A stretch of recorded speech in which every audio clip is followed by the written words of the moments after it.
गुळाचा पाक न करता, तुपाचा जरासुद्धा वापर न करता अगदी पारंपरिक पद्धतीने आपण गुळ शेंगदाण्याचे लाडू आज बनवूया। त्यासाठी मी अर्धा किलो शेंगदाणे घेतलेले आहेत।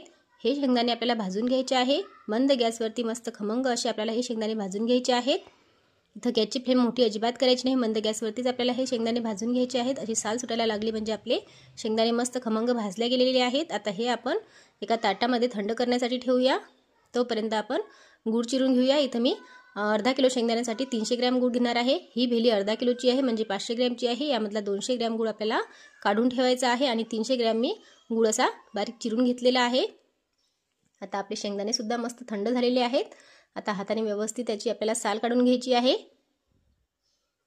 आता पूर्ण साल मी काढून घेतलेली आहे। त्यानंतर आता हे शेंगदाणे आपल्याला खलबत्त्यामध्ये कुटून घ्यायचे आहेत। असा लोखंडी खलबत्ता घ्यायचा, त्यामध्ये आपल्याला हे सर्व शेंगदाणे कुटून घ्यायचे आहेत।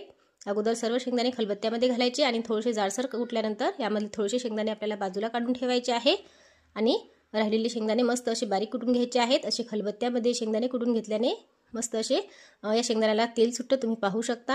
आता जर मिक्सरमध्ये हे काढलं तर हे मोकळं सारण तयार होते, म्हणून असं खलबत्त्यामध्येच आपल्याला कुटून घ्यायचं आहे।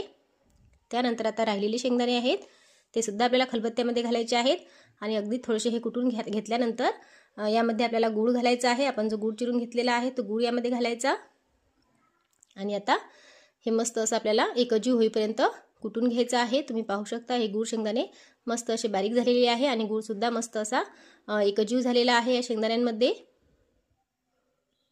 आता हे आपल्याला काढून घ्यायचं आहे। आता अगोदर जे आपण शेंगदाणे कुटून घेतलेले आहेत ते शेंगदाणे काढायचे आणि त्यामध्ये आपण जे गूळ शेंगदाणे कुटून घेतलेले आहेत ते घालायचे आणि आता हे पूर्ण सारण आपल्याला व्यवस्थित असं मिक्स करून घ्यायचं आहे।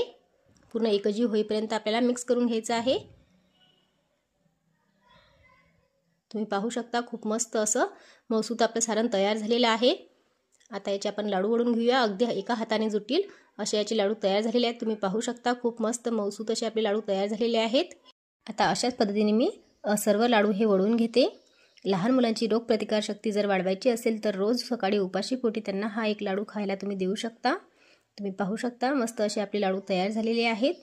तुम्हाला आजची रेसिपी कशी वाटली कमेंट करून नक्की सांगा आणि जाता जाता चॅनलला सबस्क्राईब करायला अजिबात विसरू नका। धन्यवाद।